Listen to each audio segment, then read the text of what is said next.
Hey guys, what's up? This is Dylan. And Quin. And this is The Broken Dead. Appreciate you guys tuning in. Whatever you're listening or watching us on, whether it's YouTube, Facebook, or whatever I've uploaded this thing to.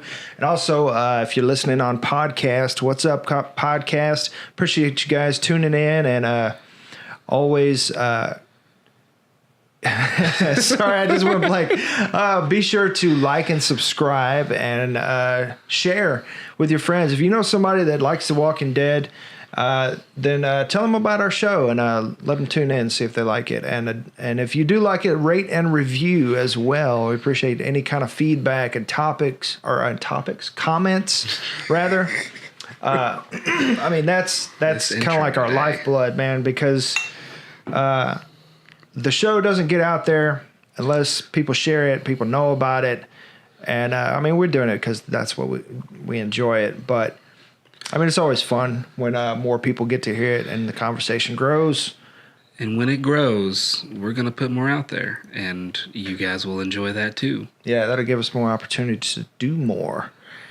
And of course, social media, you can find us on Facebook, excuse me, at Broken Pictures Social, Insta, and Twitter, broken_social, excuse me, let me say that again, at broken_social. And then if you want to, if you believe in us and you want to see us do more. Are you a true believer? Then look us up on Patreon and throw us a little cash. But we're going to continue to do whatever. But, you know, if you decide to be nice and give us gifts, we appreciate that. That's always fun as well. So you can find us on Patreon, Broken Pictures. And so as you can see or hear, Lydia is not with us today. She's a ghost. She's on a business trip. Ain't that a pip? Little Mr. Deeds reference for you. Anyways, so yeah, she's on a business trip, so she's away. So we've got some room to move around over here. We got some elbow space. Oh, Quin is getting crazy. Quin. Anyway. Spoilers. All right, so I don't have any news. So outside of the countdown has been adjusted. They lied. That's what it is. Yeah, the news was that Rick was coming back for 6 episodes. 6, but only 5, apparently. We're only getting 5. Unless they're going to try to pull something sneaky and do 5 where he exits the show. And then like one at the end of the season. And then like one later there's like a flashback and he's technically in the episode. So they're counting it as a 6th. That would be garbage. Yeah, I would be upset with that, actually. Yeah, that would be kind of mean, wouldn't it? Yes.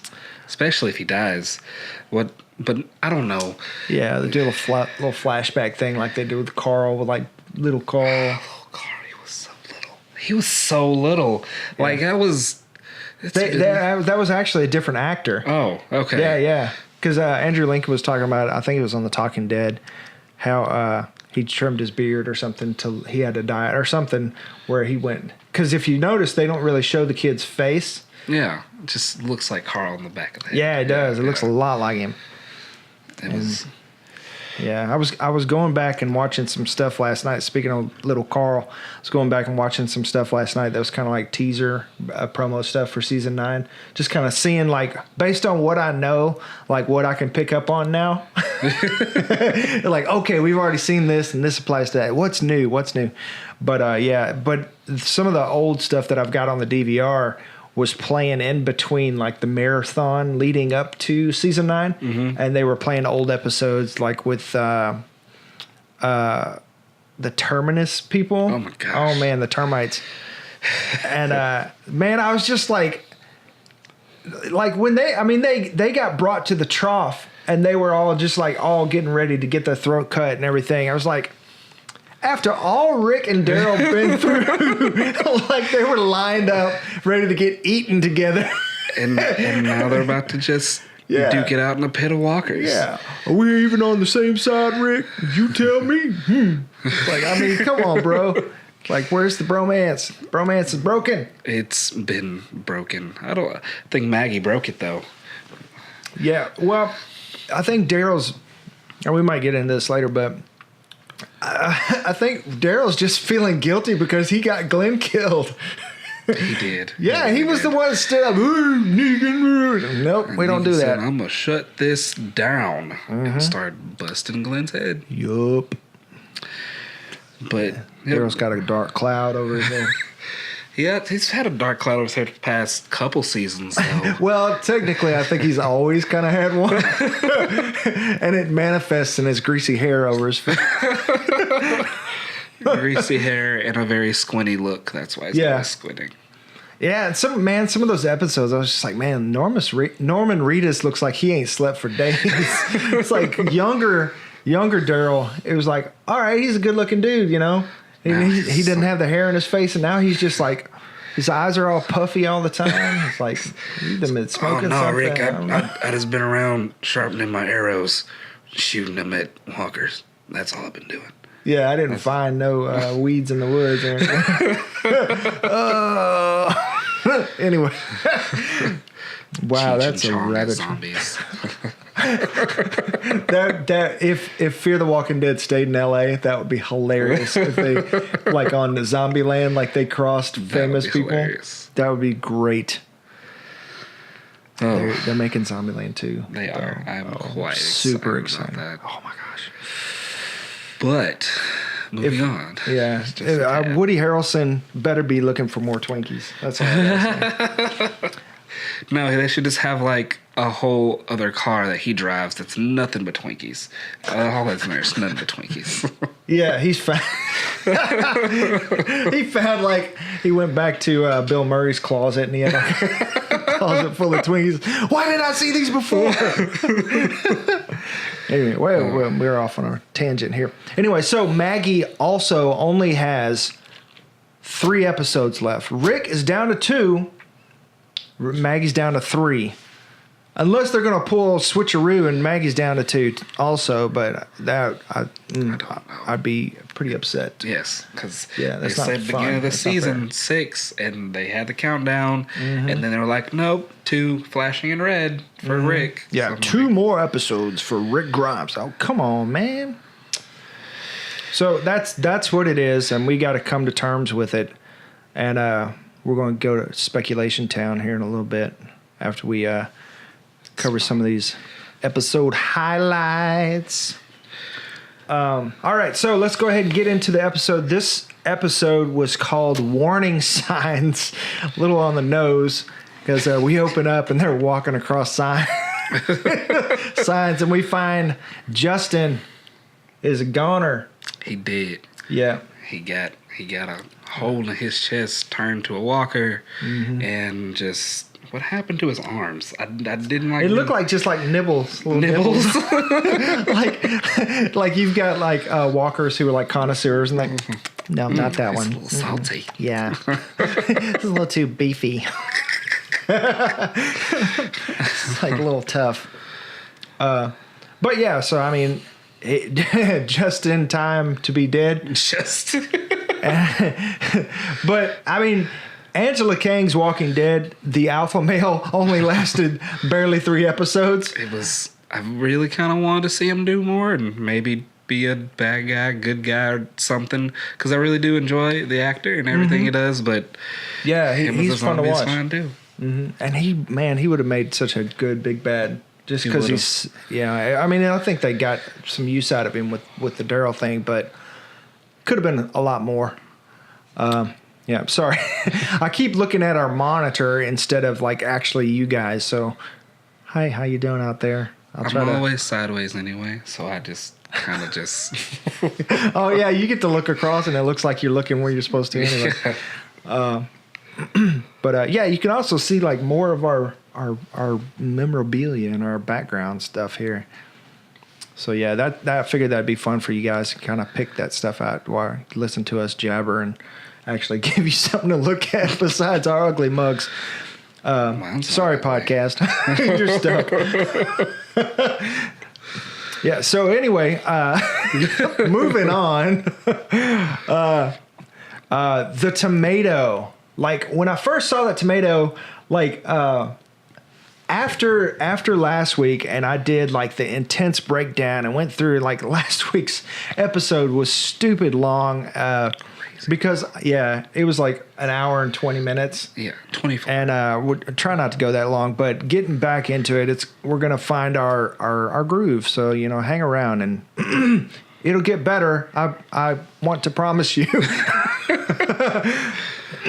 But yeah, we're also adding Quin to the mix, and we're all kind of getting the feel of each other, and we're in that mojo. Yep. So speaking of mojo. I just like to say, speaking of mojo, but I have no reference to mojo whatsoever. I just like to say mojo. Sorry. Anyways, excuse me. I got a little catch in my throat. I've been kind of sick, but anyways, sorry, apologize to you guys if that gets on your nerves. But anyways, let me stop saying anyways and actually say something important. The tomato. Yeah. So after breaking down last week's episode and just really watching it for the second time and sitting there and writing notes and just going beneath the surface level and realizing and we've talked about, I think it was last week where we talked about how they presented a certain way and it just it kind of comes across as like soap opera-ish almost. And the presentation, not really fans of the presentation, but after watching the second episode and seeing what's beneath the surface, there's a lot of like missable details. Yeah. And just even like any conversation where Eugene's on the screen, you need to turn on the captions because he's most likely going to say something important, and he's going to say it in some cryptic ass way. And I'm going to break Negan out of prison. Yeah. By the way, I found a cure. It's like, he's going to say something extremely important. So There was just like a lot packed into last week's episode, and there was a lot in this episode. If you look beneath the surface, like the tomato came on screen, and I was like, there is a reason they're highlighting this bright red tomato, and in this desaturated world and everything. So I even said it, and Lydia was like, paused it and looked at me, and she's like, "Can we just watch the episode?" I was like, I'm excited now because I'm looking for stuff. And I haven't been that excited for watching Walking Dead in a long time. And that was nice. So thank you, the new writer's room, Angela Kang and all you guys for, putting it out there and making it something, because I think that's what makes a show great, because it gives you more to talk about after. You might not catch it the first time. For example, like Monty Python and the Holy Grail. Like the first time I watched it, I was like, this is the dumbest show I've ever seen in my entire life. Then you go back, watch it 3-4 more times. Yeah. It's like, oh my gosh. And it's so much fun to reference and talk about with your friends that it just it takes on a whole other life. Where it's just like things that don't mean anything, and you're trying to show somebody for the first time, and they're just like, what the heck are you laughing at? And I feel like that's like great shows get into that, where there's more below the surface that Walking people can Dead discuss later on. Definitely at that point now, though. Yes. And the tomato. And I think that is, to me, that's representative of it, because the tomato, if you watch the episode, it shows up several times during the episode, and it's a reference to Carl's vision of Negan in the garden. Yeah, and he was gardening tomatoes, and so this tomato shows up several times, and the second time it shows up is when Maggie and Asian guy number two are bringing the groceries, and they get stopped by the Saviors, and Jed Mudd pulls out the tomato and just completely disrespects it. Because the tomato represents Carl's vision, The guy just like eats it, nastily and sloppily, and just completely disrespects it. Nagy. Wow. Okay. New nickname. And Maggie, you can tell she's wanted to like just pop that guy right in the chest with a couple bullets and call it a day. What's your name? But she putting you down for that. Was still trying to go along with Rick's way. I don't want. I want to stay surface level on that because I got some stuff I want to get into that later on. Yeah, I'm gonna try to move chronologically, and try to make some sense here for you guys' sake to follow along. So I'm just not like like a fat man in a barbed wire fence, point here, point there. And preachers used to say that all the time. It's probably not very PC, but anyway. So then it shows up again at the very end when the Saviors are leaving the bridge, and Rick looks down and he sees that there's a tomato on the ground and it's just being trampled. And so, I mean, it's just like huge symbolism going on. And I really enjoyed this, just like, oh, dang. It's like, to me, that I love that. Yeah. Yeah. It's kind of just the bell, that tone that's sounding for the end of the Grimes family story, pretty much. Mm-hmm. Yep. And speaking of, the next thing on my list here is there's like a somewhat missable detail. Like you kind of see it and then they move on, and it's like you almost kind of forget about it.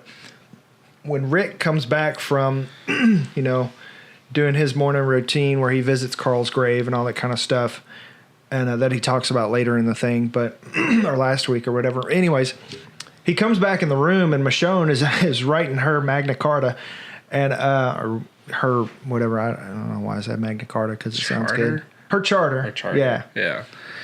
And so she's writing out her charter and all that kind of stuff and studying, and she's got some blood on her arm, and just out of the blue, and he comes in and she just kind of nondescriptly just kind of like licks it and wipes it away real quick, and upon rewatching it, like she kind of like very briefly like checks to see if he saw, and so there's something to do with that, and then not like almost right after that they mentioned that Judith has a cough, so I'm wondering, was it Judith's blood or her blood?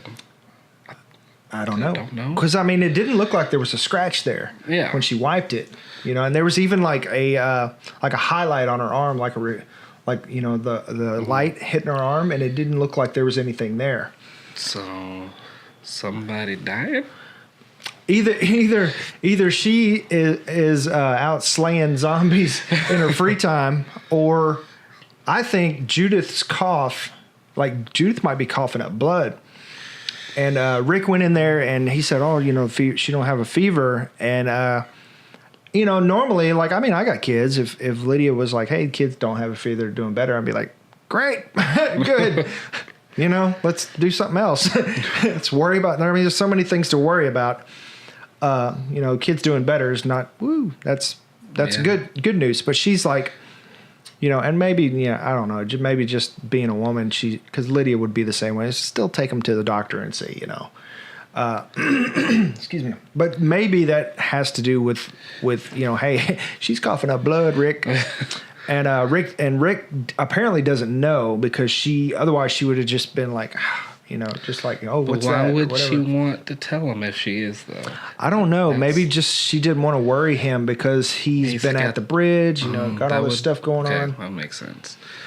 But even still, somebody should take the baby to the doctor. And he ain't worried about Judith anyways. Like that's her baby. Like she's taking care of Judith. Like Rick so much so is like, you know what? Let's make another one. Like I gotta have some blood in the game here. And she's like, "Really?" He's like, "Yeah, let's build the future, baby."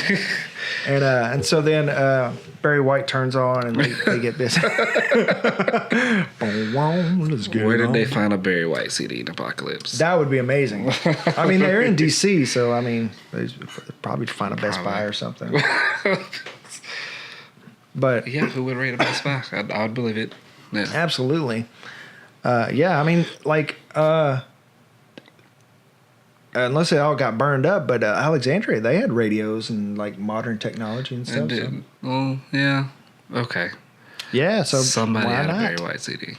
Except for the rights, they had to play that other weird song during family time. Excuse me. But yeah, so something's not right, and it's like they're laying the groundwork for it slowly. And if it's and that kind of plays into the speculation of what is going on with Rick's exit, because like personally, I don't think Rick would just up and leave, and I'm not 100% convinced that he's going to die. Just because of what he keeps saying about, his relationship with Rick Grimes is far from over. I keep feeling like, well, every week I say something different. Like last week I said Michonne was going to be Rick's downfall. Still somehow I feel like she is, especially with her going to visit who she's going to visit, but we'll get into that. But I don't know. It keeps changing, and I honestly feel like now Rick won't die, but he won't be around to be Rick either. Like either he's gonna get taken by something, and we just won't see him, but he's alive, Helicopter kind of, or something. Yeah, or the bridge completely falls apart and he's on and just gets swept away by the river. Yeah, and that would be symbolic too, because basically, metaphorically, Rick is the bridge. Yeah. Yeah, I mean that's his storyline right now. Like he is the bridge, and the bridge isn't getting done, and even like the teaser for next episode, like he's physically and metaphorically desperately trying to get the bridge done. Like that's his mission, and that's he's blinded by it. But but I can't really see him leaving Judith or Michonne like voluntarily. I just need to go have some me time. No, I couldn't see that like that. I think that would be disrespectful to who Rick Grimes is. Like, I don't think that would be believable. Yeah, it would definitely not be Rick, because he's always been, like, since the beginning of the show, got out the hospital, put on his uniform, like, I'm going to find my family. Yeah, and he's a family man. Woe and behold, he won a million shot, found his family, like, perfectly intact. Wife sleeping with your best friend, but perfectly intact. Plus one. Plus two, if you count Shane and Judith. As far as like speculation for Rick's exit, a lot of people thinking, well, he's going to leave in the helicopter, but I heard somebody talking. It was on a podcast, maybe talking about how Angela Kang said that they looked to Andrea's exit to how Rick might exit or something like that, but that's kind of how Carl left, and if they play out the same thing, I mean that's really fun to watch. No. So, but as far as like remixing characters, the way Michonne left the show, is super duper awesome, and she's not leaving the show like that now. Because she ended up going to Commonwealth, retiring her sword, retiring from fighting walkers, and going back to her previous life.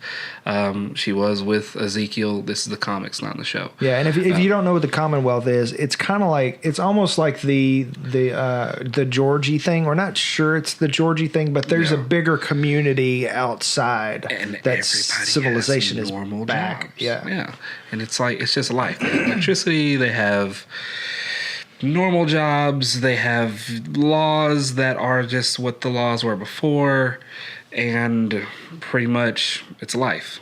And Michonne went to Commonwealth, sent back her sword. I already said that, but she was with Ezekiel, and then Ezekiel got killed, head put on a spike along with Rosita. Spoiler alert.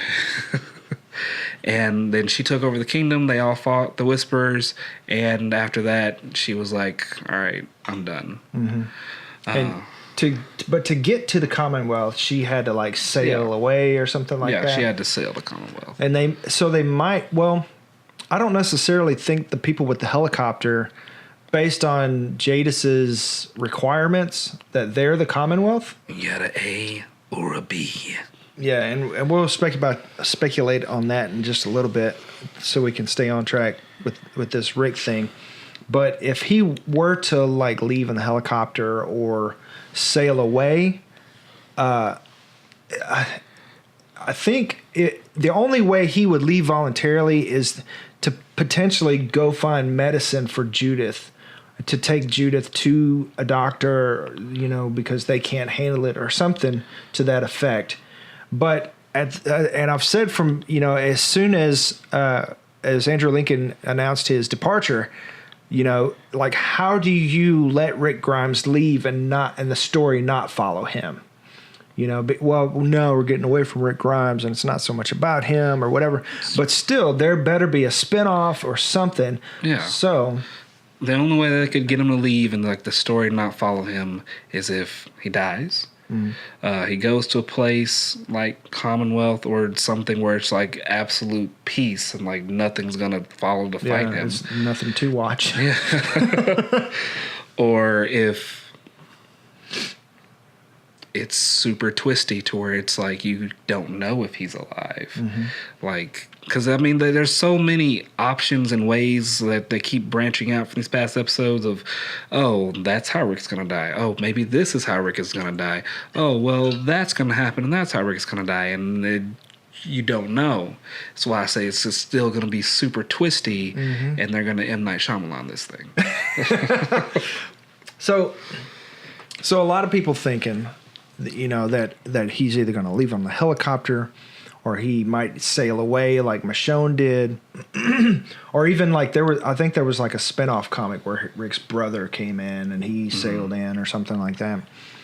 But so there, there could be like a shout out to that or whatever. But excuse me. There's speculation out there that they're going to do a Walking Dead movie. And that's going to be, they're going to follow Rick in the movie and kind of close his story off in a film. Because one of the things Andrew Lincoln said was that he wanted to go do movies, as well as his family. Like, he lives in England, and he's got to travel several months out of the year to be away from his family and everything, and that is just wearing on him. But also, I'm throwing this out there. Scott Gimple, who is no longer the showrunner, but he's like the head, like he's the Kevin Feige of the Walking Dead universe. If you don't, that's like the guy over the MCU that makes sure that everything's consistent and fits together in the greater universe type thing. He said something on The Talking Dead, I want to say at the close of Fear the Walking Dead, and he said that everybody who used to watch The Walking Dead, everybody who still watches, and everybody who's going to watch, we're all going to come together after Rick's exit and have a talk, and it's going to be a big announcement. So they've got something big that they're working on. Now, I don't know if it's going to be like the film that they're putting together to cover his exit, or I'm going to throw this out there. Andrew Lincoln said his relationship with Rick Grimes is far from over. What if they started another Walking Dead spinoff and filmed it in the UK and followed Rick? And he could have the best of both worlds. He could still be Rick Grimes and do his thing, but he would be and still be there with his family. Cowboy in the UK. Now, I don't think necessarily. I mean, it would be interesting if he sailed away to the UK and we got to kind of see what was going on over there, because it could be a whole different landscape. But it doesn't necessarily have to take, the story doesn't have to take place in the UK. Like, he could just be wandering and they could film it anywhere. Even though, I mean, I'm surely somewhere around that area that's close to where he lives, they have pine trees and stuff like that. Like a Georgia forest. I don't think they have a Georgia forest because obviously it won't be as hot and nasty.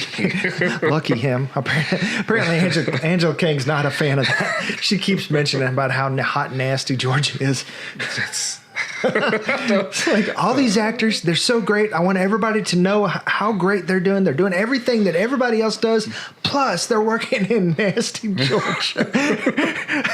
Hot Atlanta. It's hot and it's muggy. It's 100 degrees. Mosquitoes. It's like, I feel like don't piss off the locals there, Angela King. Show up with a goddamn boomstick. But I feel like if Rick leaves, doesn't die, and he just says, I'm gonna go north, and he goes like to Massachusetts or something. If they shoot in the UK, I think they can like replicate the Northeast better than they could like anywhere else in the US. Mm-hmm. Yeah, unless they did like on a soundstage or something, which I don't think they do because it's part of the thing of the Walking Dead that it's on location. It's naturalistic and everything.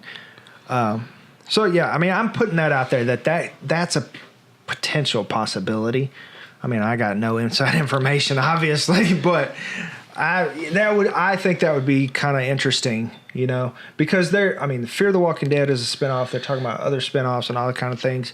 I would go pay to see a movie of The Walking Dead. Yeah, they could do a Walking Dead movie or a spinoff series, like TV series or something. I don't know. They could, as long as they don't over-exaggerate it and ruin it. I'll be fine. Yeah. It's kind of like Marvel now. It's like I used to watch all the Marvel TV shows, but now there's just so many. It's like I'm not watching Cloak and Dagger. I'm not watching The Runaways. I'm not. Yeah. I mean, I kind of want to like check it out, just see what it's about. Yeah. But it's like if it's getting into like teeny bopper territory where it's like Twilight-y type stuff, like not too much, but not really interested in that. But a friend, I say a friend, but somebody that I know, an acquaintance-ish, somebody I met is on The Gifted. I was an extra on a movie about a year or so ago, and the trailer just came out. It's I'm drawing a blank. For those who are watching, I'll put the name of it down here. But it's a scary movie. But yeah, she actually played. She's on The Gifted, but she actually played the original Wasp. She was the body double in the Avengers. So I met an Avenger. Yeah, and she's super nice, like friend of me on social media and everything. Yeah, that's cool. So, anyways, yeah, I'm just bragging. I met Jennifer Garner last Saturday. She was at Crystal Bridges for a talk. For real? Yeah. Oh, I didn't know that. Yeah, she's like really tall. We saw Will I Am too. Like we worked. I did. He waved at me. Yeah, my existence. Yeah, he's really short. But anyway, he was super cool. Like he didn't just like he was like, hey, he was super nice about it. Yeah. Yeah. So I mean, yeah, we. If you guys don't know, we live in Northwest Arkansas, which is a super awesome place to live. Outside of what you think about Arkansas. It's nothing like the rest of the state. Yeah, it's a whole different country up here. We have a Chick-fil-A. We have several Chick-fil-A's. But, and they're good ones, dadgummit. But anyways, they keep us all afloat and doing the right thing. But anyway, I'm sorry. I'm saying stupid stuff. But anyway, yeah, so Crystal Bridge, of course, the Waltons, Walmart and all that kind of stuff, Bentonville area. But they're super good for the community, and they're very interested in, I'm not saying this just because I worked at Crystal Bridges. I still work there. Yeah. Because it's the Crystal Bridges American Art, what is it? Museum of American Art. Yeah. Museum of American. I've got a book back here, my little pen, in case you didn't notice. But yeah, I mean, it's an amazing place to work, and it's just an amazing world-class museum to have just in Arkansas. You would never think it's here. Yeah, and they're not paying us for this or any of that kind of stuff. I'm literally sold on the place. It's an amazing place.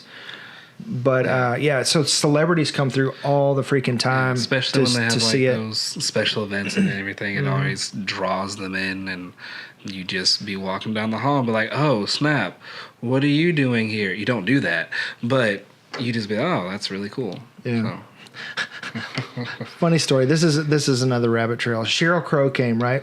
Okay. And it was during Chihuly, and she took like an Instagram photo out by the balls in the water and that kind of thing. And the next morning at like 5 a.m., I get a message from Sheryl Crow's Instagram account. And for a hot second, I was like, Cheryl Crow's thirsty because she sent me. I got this message that was like, "Hey, handsome, how you doing?" Da, da, da. My manager said I'm not supposed to give out my number, but here it is. I just saw your profile. I get lonely. Da, da, da. And I was just like, "Really?" It's like, because I was like, "This is the picture she just took at Crystal Bridgeside, and I work at Crystal. Did she see like what? Like I'm trying to put this together in my." Puny little brain here. And, but so then I'm like, no, this has got to be like a mock account, and sure enough, obviously it was, but anyway, it's a funny story. Cheryl Crow's, clone hit on me on Instagram. Apparently it's a thing because I Googled it and a lot of people are reporting like there's somebody that goes around and does that on her or whatever. She completely knows about it. But anyway, if you're listening, hey, Cheryl.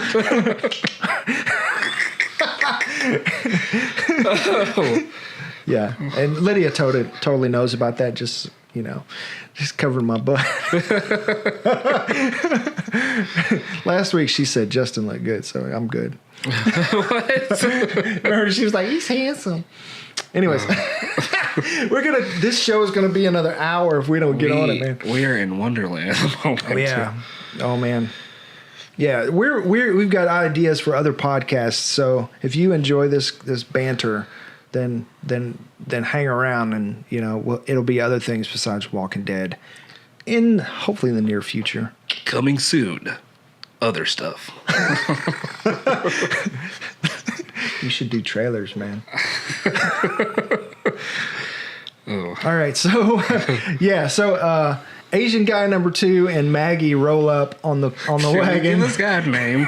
I'm sure he's got a name, but like to me, anytime you're going to pair Maggie with an Asian guy that looks remotely like Glenn, it's like remotely obviously has the same hairstyle. Yeah, it's like your mind is going to make the connection, and I don't want to get into trouble, that I'm stereotyping or whatever, Asian people look the same. That's not what I'm saying. Like it was her husband, and like we really feel like he should still be around, and like everybody still misses Glenn. Yeah. So and I think with the complexity that what's going on in Maggie's mind, that was purposeful to put him with her, and for them to have that conversation where he's saying basically, I think what she would hope Glenn would say was like, "Why are we still working with these a-holes?"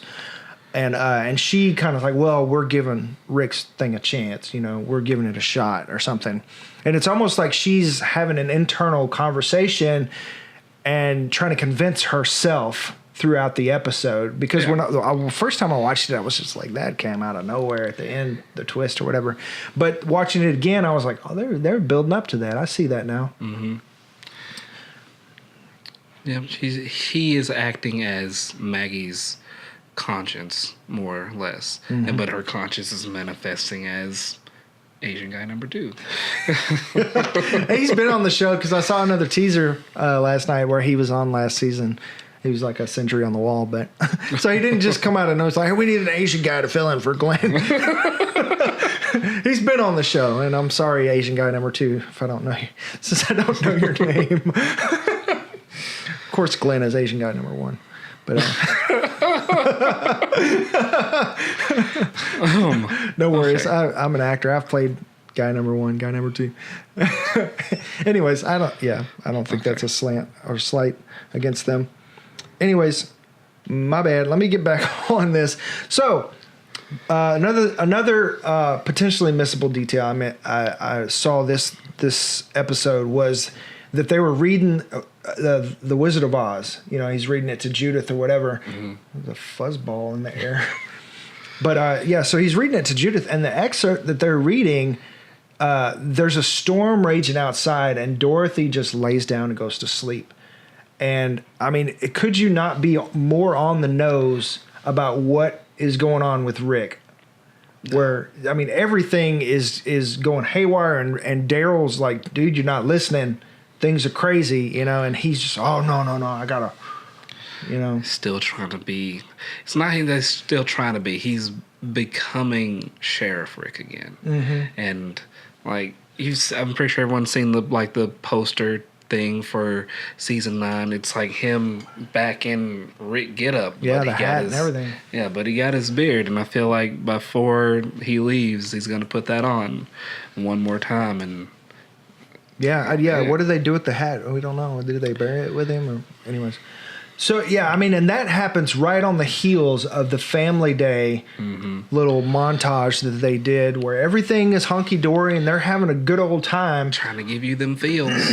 Yeah, where, I mean, they're obviously living in a wonderland, completely unaware of what's going on in the outside world. Or not unaware, but acting like they're unaware. My kid's homesick. There's the dog or him on the floor or something, if you can hear that or not, I don't know. But yeah, so all that's going on, and then the song they played even had lines in it that was like that said, all we ever wanted was everything, all we ever got was cold sandwich bars and barbed wire, where they're like, I mean, just really driving home the irony here and the duality of what these separate thing, these two worlds, and that it's not going to end well. So yeah, Rick is blindly moving towards this goal, and it's most likely not going to be. It's not going to go the way you think. It's my Mark Hamill impression. Rick and Michonne, I don't know. They haven't said anything. Like, no one said anything about Michonne leaving the show or dying or anything like that.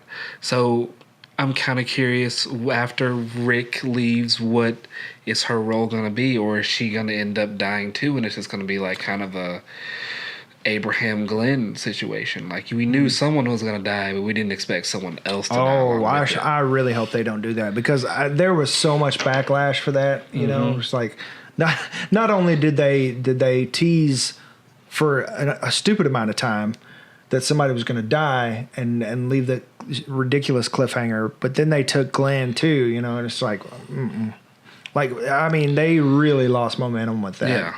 That was dumb. Hopefully they don't do that again. Hopefully. But it's like one of those things. It's like I have these ideas all the time in my head, but when I say them out loud, it's like, well, that wasn't a good idea. It sounded really good in my head. Then words made it sound dumb. Yup, because it was. I just didn't know. So, yeah, hopefully The Walking Dead doesn't fall into that again. Yeah. So I think they were kind of setting it up, because the conversation him and Michonne were having on the bed before they got down is that everybody's getting froggy this season. I mean, like, first episode, it was Rick and Michonne. Second episode, Anne and Gabriel. Second episode, Rick and Michonne is like, man, somebody is just like sexually deprived. They're writing it in every episode. But yeah, I mean, I'm teasing with that. But really, like, if society's moving forward, one of the things that show that people are comfortable enough to try to have children and, and feel comfortable enough to do that sort of thing, that's a story point. But anyway, yeah, so Oceanside, and in your face, Lydia. Oceanside, Cindy was the big bad. It's not the Whisperers. Yeah. Maybe. I mean, they could still become the Whisperers, but as it is right now, Oceanside was snatching folks and taking them out because they could never forget or forgive. Yeah. So. And yeah, that's a whole deep well to fall into. But I want to go back to the point that last week I made the point that, because Lydia was like, well, maybe, why are they not showing Cindy? She's like one of the leaders. Why isn't she, they just barely showed her hand cut. And I think she's pregnant. And I was like, remember? And I was like, oh, that's kind of reaching. I was like, well, maybe she's the big bad. And it's just kind of teasing. But I turned out to be right. Not on purpose, but like not so much the big bad. But yeah, I already teased Lydia about it, so I'm just making it public. I'm sure I'll hear about it next week. No, So tune in if you want to see my butt handed to me by Lydia and a verbal lashing. Like past 3 episodes, which has only been 3 episodes, but a lot has happened. Oh my in each gosh, one. yeah. They always have these little trails that they go off on, and you think it's gonna go the whole season or go longer than what it is, but it's really just packing a lot of stuff in, just keeping you guessing, and then give it an episode. You're probably gonna figure out what's gonna happen next because they're going to show you like what happened with Oceanside. Yeah, and like on the rewatch, when I watched it the second time, it was freaking obvious who the killer was. Because, I mean, like, when Arat died, or not died, when she disappeared, I was like, this is so fishy. But... Fishy. Oceanside. And then Daryl, like, in the background is, like, looking at her harpoon gun, just like, And it was like, and I'm usually good at, like, the murder mystery thing and figuring it out and all that kind of stuff. And, but I was just kind of like, no, not Oceanside. Sure enough, little Cindy's a big bad. She's a badass. But she said the reason she did it is because of what Maggie did to Gregory. Yeah. See, yeah. Do you guys think that she was right to kill Arat and Justin and all those other savers? She felt like she was right. I feel like it's a whole ideology thing because they were all trying to make it work going off of Rick's way. But then they realized, the second Maggie went ahead and hung Gregory, there's another way. We don't have to follow these rules. We can just make our own. Yeah, and I think, they used to do that, and Maggie came up under Rick, so she's seen the Rick-tatorship and how you just swift decisions and all that kind of stuff. So I think she's kind of pulling from that. But when you're trying to build communities and deal with the greater good and all these stuff, I mean, Rick is on the right path, but he's trying to force it, And and Maggie, like, she even said that Rick's way is better for her kid, and then was convinced by Cindy because apparently that's what she wanted to believe. Is like confirmation bias, I think, where she just hey, that's all I needed to go on, and but I was still kind of blown away at the end of the episode with where it was just like, yeah, we're gonna do it like that.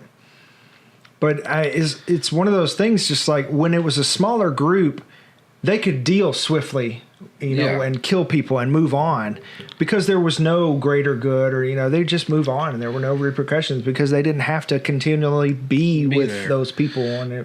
But now, the saviors killed so many, and the ones that are still alive that are still trying to work with Rick and everybody, they're like, we only did it because Negan said he will bust her head open, or Simon said he will choke us to death, or some other gruesome way of dying.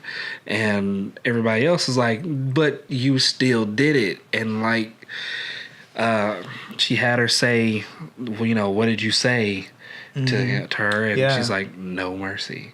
No exceptions. No exceptions. There we go. Yeah. And that's such a hard line to walk because Arat was one of those that in the beginning of the episode, when it was all going down, she was the one trying to stop all that, and taking the axe away and that kind of. And they made a point to show that she was one of those making a change, and she was still on the chopping block. Yep, she did. Because I do believe that there should be punishment for what they did, and that's what I was saying before. Is it's like these people are prisoners of war, and they should be treated as such. And there should be an understanding. It's like, look, you guys, you're prisoners basically. You have limited rights. But Rick is just like, hey, it's free for all. This all belongs to us now, and you're trying to bring them in, but keep asking for food, trying to force it. Yeah, keep they need stuff for this. Can you give them this? Keep giving being Negan without being Negan, but he's Negan, but in the way of peace, where Negan was Negan in the way of violence. Yeah. And so yeah, he's still forcing it, and you know, this is the way it is, you know, and especially after Rick kind of had that moment with Maggie where he was like, look, one day soon I'm going to step aside and you're going to be the leader. And then for him to just unilaterally decide, hey, you know what, we're not going to kill Negan, we're going to lock him up and I'm still in charge. You know, and I get, like, I was pretty upset about, I mean, I get the way Maggie reacted, but I was upset about the whole Illuminati go after Rick secretively plot line. Yeah, like, yeah. I mean, that just seems fake and forced and contrived to me. And now that it's been given some time and they've tried the other way, it's like, okay, yeah, I can get it some more, kind of where it's been festering. Like, I could see that. But like last season at the end where it was just like, you know, Maggie just going dark, even though every single person in her life was the moral compass. You know what I mean? You had Herschel, you had Glenn, you had Beth. You know, every person close to her was the moral compass, and every influence in her life. Everybody got some. Beth got shot in the head. Herschel got his head cut off. Glenn got his head busted open. All head wounds. All head wounds. So maybe she's afraid that, I don't know, but it's hard for me to understand why that, like, she's not pushing the hope thing, you know? Because all hope has died.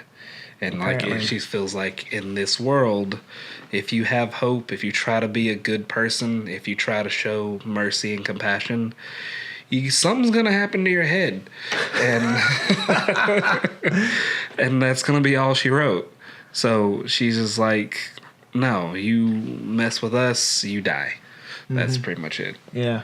And like I was saying, I think there should be absolutely some repercussions for past actions, whether it be imprisonment or whatever, but not necessarily just killing. Because, I mean, it's like, you know, they were talking about it on The Walking Dead or The Talking Dead. It's like the wave just keeps building, it keeps going. Like, where do you stop? You know, the momentum gets going where it's just like, you know what, hey, just kill them. They're useless. They're French not. Revolution over here. Yeah. It's not a civilization anymore. It's basically living in the wild and the dictatorship and what we've seen in the past. Yeah. Well, there's so much going on there. So yeah, even though she acknowledged that it was better for Herschel, you know, her son and everything, and she still, you know, she just told Daryl it's time to do what we talked about. Yeah. Like, it's been a year, well over a year, and she let it sit. She thought about it. It's like, all right, I'll give Rick a chance. It's, you know, this is better. Like you said, better for her baby, better for her. It's gonna be better for everyone at the end. And then Rick just kept asking, kept needing, kept wanting her to do things for these people that have hurt her in a way that she can't be ever reconciled because it was the death of her husband, and hurt everyone else that she knows, and like they were just oppressors. And then Rick's just asking, just be their friends. Yeah. And I think one of the things that kind of pushed her over the edge too was when B from Oceanside said that she killed Justin because he killed her husband. And like Maggie's reaction was just like, oh, that sunk in. But yeah, man, there's so much more there that's got to be unpacked, but we probably, just for time's sake, we need to move on. So basically, well, let me hit on this. Basically, we've got what's going to be moving forward. You got Maggie and Daryl versus Rick and Carol, because Rick's kind of brought Carol over to his side after, you know, all that. And after, you know, her little stay in the house, you know, she doesn't want to kill anymore. She's kind of seeing his way. So after Rick and Maggie leave, and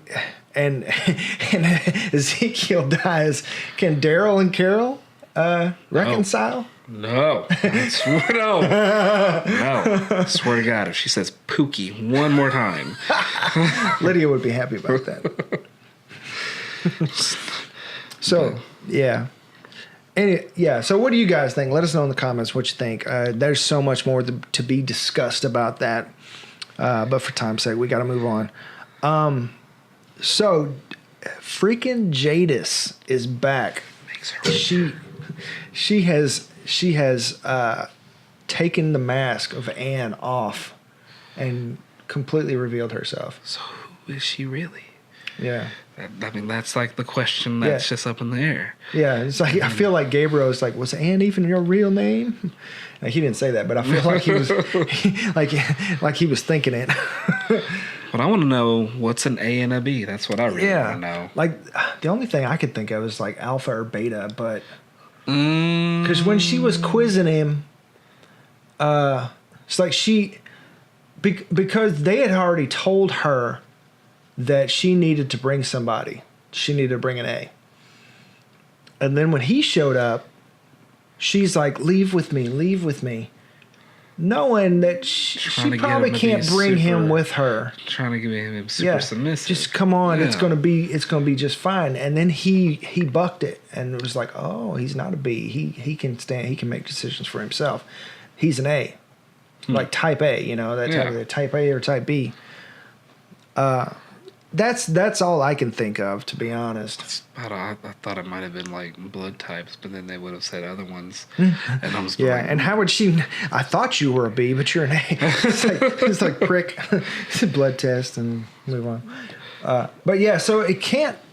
That's the only thing that confuses me though, is if it's the alpha or beta or type A or type B thing, that plays into the Whisperers.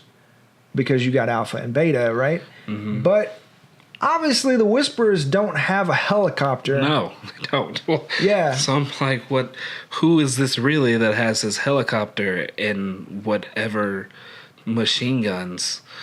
Because obviously they have the technology and gas to keep flying helicopters for years. Uh-huh. So who are you and what are you doing? Where'd you come from? Where are you going back to? Can I catch a ride? Where did you come from? Where did you go? It's Cotton Eye Joe, didn't you know? Oh, but even still, I felt like the helicopter was going to be it for Rick. But I mean, it still could be if someone decides to go save Gabriel. But that gets back into who else is going to leave besides Rick and Maggie. Yeah. Could it be Georgie's group? Potentially. And Georgie's just kind of stringing Maggie along. But why would she allow her, unless it's like a farming thing? Like, why would she allow her to build her community unless they're building the farm for her to start plucking? Kind of like they did with Jadis. They had a good relationship with the leader, and then the leader plucked people. Okay. That makes way too much sense to not be anything. It's got to be something, obviously, right? We can only hope. But with Jadis, Gabriel has two choices. Bust her in the face or get eaten by a zombie, apparently. Because apparently she just has zombies still just in the trash pile. Yeah. But we do know from the teasers that Gabriel doesn't die. Oh, yeah, because we've seen him in other scenes. Mm-hmm. So, he's got like a gray goatee, and he's interviewing or like in the church asking the new members who they are. Remember like the deaf girl and all that kind of stuff? Yeah. And what the long-haired girl that's like breaking through the window or whatever with the knife. So is she Lydia? In the comics, if you don't know who Lydia is. Mm-hmm. I don't really either. I just know of Lydia. But apparently she's very important when it comes to introducing the Whisperers or something. Yep. She ran away from Whisperers. Oh. Interesting. But Carl's dead, so I don't know what they're going to do with Whisperers. They hurt my soul with that one. Mm-hmm. Yep. Broken dead.